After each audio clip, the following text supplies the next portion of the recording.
Bonjour à tous. Informé de la présence au Gabon du docteur Luc Karsanti, docteur à l'hôpital américain de Paris. Informé que plusieurs Gabonais ont bénéficié des soins de ce spécialiste des maladies de l'appareil digestif depuis plus d'une semaine à l'hôpital des instructions des armées Omar Bongo Ondimba, Gabon 24, a voulu aller à la rencontre du docteur Luc Karsanti. Suivez-moi. Bonjour docteur. Bonjour. Merci de nous avoir accordé de votre précieux temps. Un plaisir. Voilà, vous sortez d'ailleurs tout droit d'une intervention ce matin en urgence qui n'était pas prévue. On a été informé hier soir de cette intervention et ce matin on est venu opérer. Vous êtes spécialiste des maladies de l'appareil digestif. On parle de gastro-entérologue, c'est ça? Tout à fait. Et vous êtes également chef de service de gastro-entérologie à l'hôpital américain de Paris. Peut-être nous dire brièvement de quoi s'agit-il? Qui doit aller consulter un gastro-entérologue? La gastro-entérologie est un vaste domaine, à tel point qu'on considère la gastro-entérologie presque comme de la médecine interne, puisque ça consiste à prendre en charge des patients qui se plaignent de pathologies purement fonctionnelles, qui va des brûlures, de mauvaise digestion, de ballonnement, et des pathologies plus complexes, les calculs biliaires, les pancréatites, et encore plus complexes à l'extrême, les pathologies cancéreuses de tous les organes du tube digestif, au foie, au pancréas, au côlon, à l'estomac, tous ces organes-là. Voilà, nous sommes au courant de votre présence au Gabon depuis plusieurs jours, une semaine à peu près. Et pendant cette semaine, vous avez en une semaine on est intervenu sur une quarantaine de patients. On a organisé notre séjour. On ne compte pas les consultations. Voilà, on a organisé notre séjour avec mes collaborateurs en consultation et endoscopie interventionnelle, donc ce qu'on pourrait dire opération. On se partage les consultations en fonction des pathologies aussi. On a un patient qui avait une pathologie assez complexe puisque il a eu une complication d'une intervention chirurgicale réalisée il y a quelque temps, complication inhérente à sa maladie, non pas inhérente à la technique, mais inhérente à sa maladie. Il a été opéré de la vésicule et il avait une fuite permanente de bile par la peau.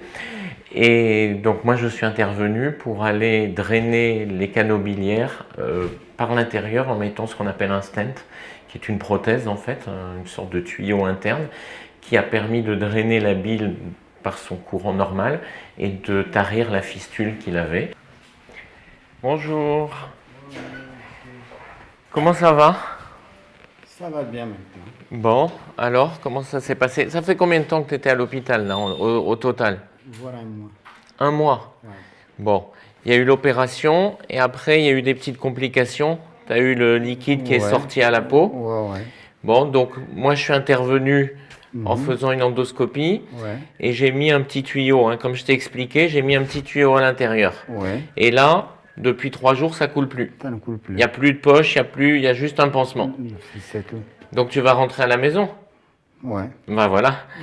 Faudra revenir, quand je reviens la prochaine fois, faudra revenir me voir parce qu'il faut que j'enlève le petit tuyau. Ouais. Ça sera tout simple. Il n'y aura même pas besoin de rester à l'hôpital. Okay. On fera une endoscopie et on va retirer le tuyau qui est à l'intérieur. Ouais. Et après, c'est définitivement guéri. Okay. Là, tu vas pouvoir rentrer à la maison et manger ce que tu veux. Ok. T'es content? Oui. Bon. Très content. Voilà. Vraiment. Après un mois. Vraiment, ça me fait plaisir. Bon, je suis content aussi. C'est moi. Allez, au revoir. Je vous remercie. Merci mademoiselle. Merci pour les soins que vous donnez aux patients. Ça permet de revenir sur la place de l'infirmière au moment de ce type d'intervention. Vital. Vital. Vous savez, quand on opère, on doit opérer en toute tranquillité. Donc si derrière vous n'avez pas une équipe qui sait ce que l'on fait, qui comprend ce qu'on fait, qui connaît la pathologie, du coup vous ne pouvez plus vous concentrer sur votre champ opératoire et votre opération et vous êtes obligé de vous concentrer sur tout. Donc l'infirmière, l'aide-soignant, mais le brancardier aussi, l'infirmier anesthésiste, tout le monde est vital dans ce genre d'intervention.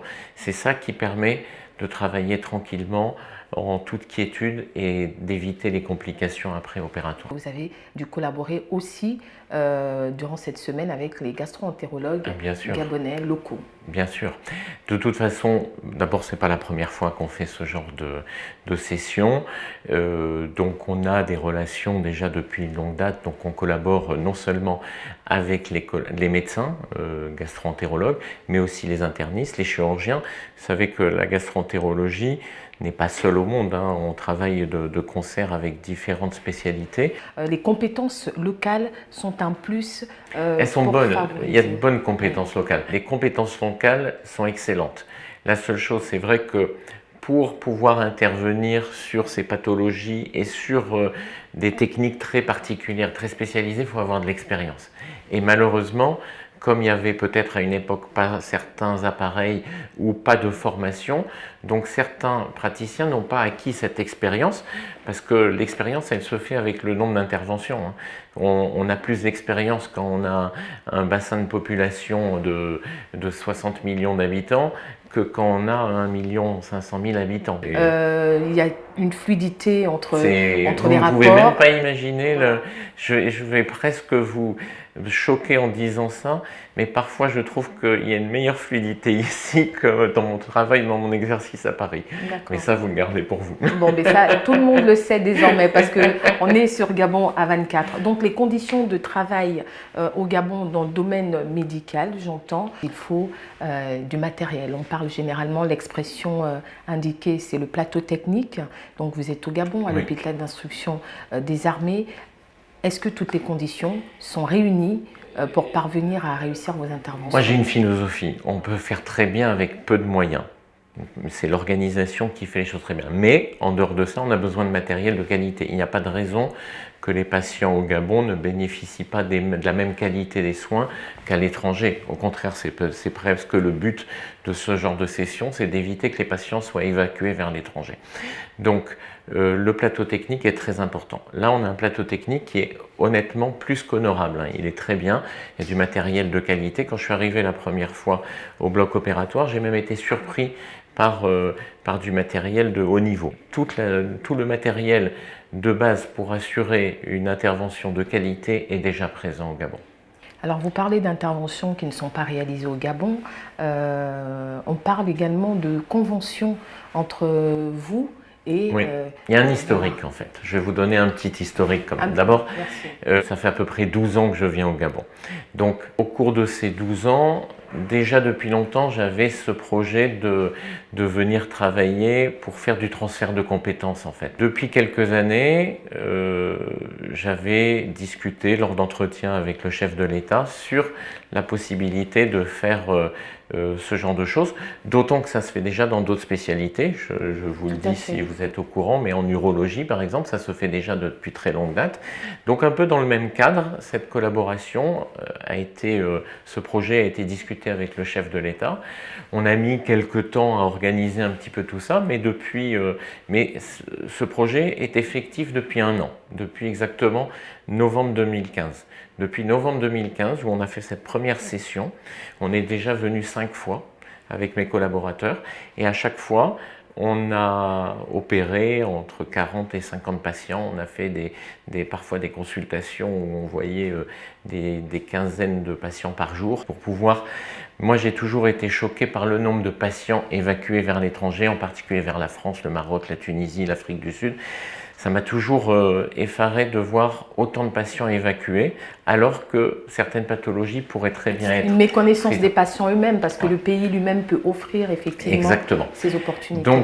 Donc, sans avoir un détail de chiffres particuliers, mais là par exemple sur une semaine comme aujourd'hui, on a presque fait une économie d'évacuation de sanitaires d'à peu près 400 000 €. Parce que c'est des interventions, chaque intervention que l'on fait peut coûter jusqu'à 30-40 000 € d'évacuation à elle seule. Donc globalement, on fait grâce à ce genre de session, on arrive à diminuer le coût de l'évacuation sanitaire. C'est un bénéfice pour l'État, c'est un bénéfice pour la CNAMGS qui collabore. On a une collaboration très très étroite avec la CNAMGS puisque nous venons dans le cadre de notre convention avec le chef de l'État, mais les patients sont pris en charge par la CNAMGS, le patient n'a rien à payer, il est pris en charge par son assurance, donc on ne demande pas bien entendu d'honoraires supplémentaires pour intervenir. Le patient, lui, il ne s'occupe pas de régler ses soins, il vient avec sa carte de la CNAMGS, il est opéré, il est pris en charge. Donc on a une collaboration vraiment très étroite avec la CNAMGS et ça se passe vraiment très bien. Ils sont très présents, ils viennent nous visiter régulièrement, nous demander si tout se passe bien, si on a besoin de quelque chose. Donc il y a une véritable collaboration. Et le Parlement qui vient d'ailleurs de voter une loi justement qui favorise encore une meilleure prise en charge des patients gabonais. Et c'est un volet très important, la prise en charge. Et ben ça, ce qui a été fait au Gabon avec la CNAMGS, pour moi, c'est la plus belle réussite. Il n'y a aucun autre pays d'Afrique centrale qui a ça, il n'y a aucun autre pays dans ma mémoire en Afrique qui a une prise en charge sociale de la maladie. C'est vraiment une belle réussite. Merci Luc Karsanti. Merci beaucoup. Voilà, parmi les spécialistes donc aux côtés du docteur Luc Karsanti durant sa semaine au Gabon et notamment à l'hôpital des instructions des armées Omar Bongo Ondimba, le professeur Ngabou. Professeur, bonjour. Bonjour. Vous êtes chirurgien viscéral, c'est ce qu'on dit? C'est ça. Voilà. Alors qu'est-ce que la chirurgie viscérale, déjà en un mot? Alors la chirurgie viscérale, de l'adjectif viscéral, donc c'est celle qui traite de manière chirurgicale les viscères et spécifiquement les viscères de l'abdomen, donc de la cavité abdominale. Je viens de m'entretenir avec le docteur Luc Karsanti qui a évoqué la collaboration justement des spécialistes de l'hôpital des armées. La chirurgie viscérale est-elle entrée en compte de toutes ces interventions? Oui, nous avons participé à cette session de gastroentérologie interventionnelle, il faut dire, faite par le docteur Karsanti.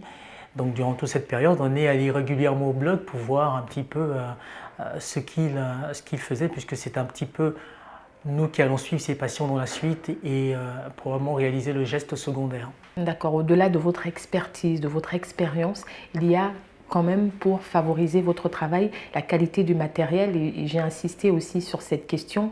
Vous avez un plateau technique qui vous permet d'assurer ce type d'intervention? Oui. Complètement, on a un plateau sur l'hôpital militaire, je pense qu'on a un plateau technique qui on peut le dire, et qui est équivalent à celui des plateaux techniques européens. On arrive à travailler sur du matériel de célioscopie qui est les plus récents, on peut dire. Sur le plan du bloc opératoire, on a tout ce qu'il faut pour pouvoir traiter de manière efficiente les malades, ce qui fait que ce plateau technique permet à nos collaborateurs européens de travailler dans de très bonnes conditions. Alors ça ne vous étonne donc pas que beaucoup préfèrent encore partir, peut-être parce que nous ne sommes pas au fait finalement de tous les services dont on peut bénéficier, nous en tant que patients, en tant que population? Je pense qu'il y a certainement un travail d'information à faire vis-à-vis de nos patients, vis-à-vis de la population gabonaise, pour leur dire qu'il y a des choses qui se font plutôt, des choses qui peuvent se faire ici à l'hôpital militaire. Il y a certainement encore de notre part un travail d'information envers les usagers des hôpitaux. Merci professeur Ngabou, je rappelle qu'il est chirurgien viscéral et nous sommes toujours au centre d'instruction des armées Omar Bongo Ondimba.